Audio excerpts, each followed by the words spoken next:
Isang pinagpalang araw sa inyong lahat. Tayo po'y magninilay sa salita ng Diyos, ang pinagmumulan ng awa ng ating buhay, ang salitawa. My dear brothers and sisters, we started this week reflecting on the Word of God, our Lord Jesus Christ, the Word who became flesh, as the light. He is the light in our dark moments.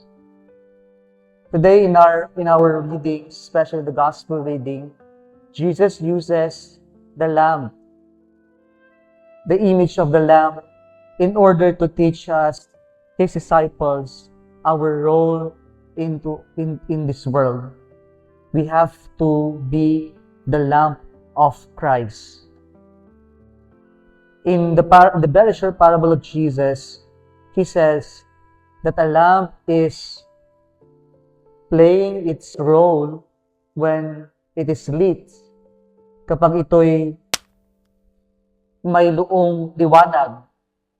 At yung liwanag na ito sa lampara ay ito yung ating good works. Kaya po ang isang lampara na hindi nakailaw o hindi nagbibigay liwanag ay walang silbi.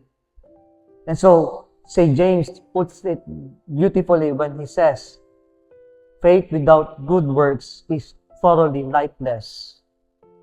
Kaya po, bilang lampara ng Diyos, nawa tayo ay magbunga ng liwanag o yung mabuting gawain ang bunga ng ating pananampalataya.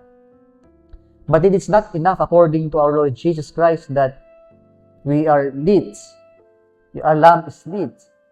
But a lamp should be placed in a prominent place in order to share the light to a bigger space. And this is the point of Jesus. Yung liwanag natin o yung mabuting ginagawa natin ay hindi para lamang sa atin.